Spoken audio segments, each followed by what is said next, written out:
आलम जी, आप पे ये आरोप लग रहा है कि आप जमीन पे अवैध कब्जा करके मकान बनवा रहे हैं और जिसकी वो जमीन है उसको मारने की धमकी देते हैं।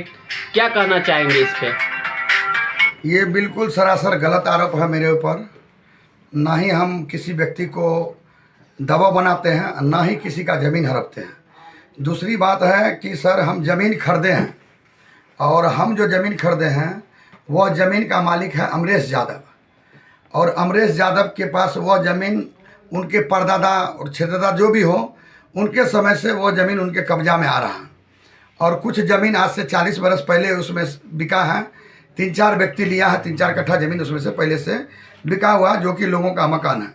दूसरी बात है सर कि जो बगल में जो ज़मीन है, जो शेयर अमरेश यादव का बचा हुआ है, उसमें से 3.5 कट्ठा ज़मीन हम लिए हैं। लेकिन अभी भी उसमें 4.25 कट्ठा ज़मीन खाली है, जो प्लॉट उसमें खाली है। जो व्यक्ति इस ढंग का आरोप लगा रहा है मेरे ऊपर, तो ज़मीन खाली है, वह व्यक्ति उस ज़मीन को कब्जा करे। उसका अगर ज़मीन वर्तमान में है, अपने ज़मीन को जाके बॉन्डी करावे, ईटा गिरावे, मिट्टी गिरावे, ज़मीन जब स्वयं उनका है। लेकिन हम लोग जो जानते हैं कि वह ज़मीन अमरेश यादव का है और सब दिन उनके दादा परदादा उन्हीं के कब्जे में है और सारा चीज़ उन्हीं के नाम से चल रहा है।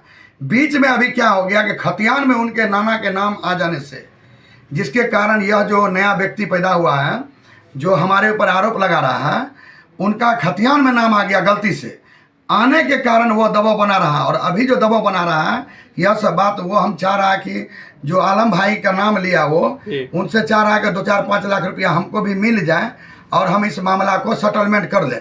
लेकिन जब हम उनको 4-5 लाख रुपया किस कारण दें, क्योंकि वह ज़मीन तो उसका है नहीं।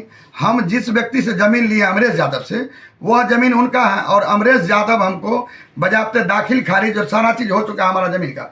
हम उससे केवला लिए हैं ज़मीन, हम कोई फ्री में नहीं लिए हैं, हम उनसे केवला लिए हैं। वह जो अमरेश यादव है वो हमको ज़मीन प्लॉट पे आके निकाला है।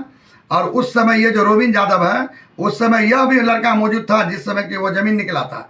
अब इसको लोगों के भड़कावे पे आके ये चाह रहा कि डिमांड करके कुछ पैसा वैसा मिल जाए। तो पैसा तो सर हम देने वाले हैं नहीं, चाहे उनको जो केस से लड़ना होगा लड़ेगा, कोई आपत्ति नहीं है। 1 रुपया हम उनको देवाल अपने तरफ से नहीं है, क्योंकि गलत आदमी का मेरे पास जगन है। वैसे 1,50,000 मांग लेता तो हम ऐसे दानपुर करते हैं, कर देते उनको। लेकिन ये जो कुछ प्रेशर बना करके, उसमें हम बिल्कुल सहमत नहीं हैं। बिल्कुल, पार्टी का ये भी कहना है कि धारा 144 का प्रयोग किया गया है, फिर भी जो है मकान का कार्य जारी है। उस पर क्या कहेंगे आप? जी, धारा 144 कब लगा? जमीन हमारा सर जमीन से 12 फीट मतलब 11 फीट 8 इंची जब हो चुका है मेरा प्लॉट का क्लियर और सेटिंग लगने पर आया, उसके बाद धारा 144 लगाया गया उस प्लॉट पर। जबरन लोगों के कहने पर या जो भी लोग उसमें शामिल हो उनके कहने पर धारा 144 लगाया गया। और जो लोकल जो पटवारी जी हैं उन्होंने हमको रोका, तो हम रुक गए हैं। ऐसा नहीं कि उनके बातों का उल्लंघन किए, लेकिन मेरे पास जो सबूत है, उस सबूत के आधार पर जो है वो थाना प्रभारी जी बोले कि आप अभी रुक करके रहिए और आपका ज़मीन है, आप ही का होगा, उसमें दिक्कत नहीं। तो हम लोग क्या किए, सीओ मैडम को बोले कि सीओ मैडम बोले कि हमारे ऊपर प्रेशर बन रहा है, आप ज़बरदस्ती ज़मीन घेर रहे हैं। हमने नहीं मैडम, आप स्पॉट पर आइए।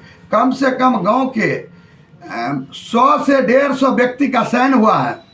उसी प्लॉट के आगे में सीओ मैडम के सामने वीडियो बना है और सारे लोग यही बैनाथपुर के जो बोले हैं, अभी जो जीवित हैं 70 साल 80 साल की उम्र के लोग, हम लोगों का तो पहला ही तो नहीं था, लेकिन जो जीवित हैं उन लोगों का कहना हुआ कि यह जमीन सैनी मुशर्रफ के कब्जा में है, उनका लड़का अमरेश यादव है, उसी के कब्जे में है। हम कहाँ है उसको?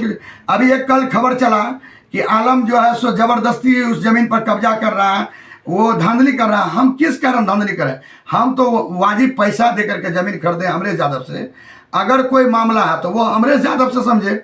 दूसरी बात है, अभी भी अमरेश यादव का ज़मीन खाली है, मुशर्रफ यादव का ज़मीन खाली है। तो वो जो व्यक्ति जो दावा कर रहा है तो उसको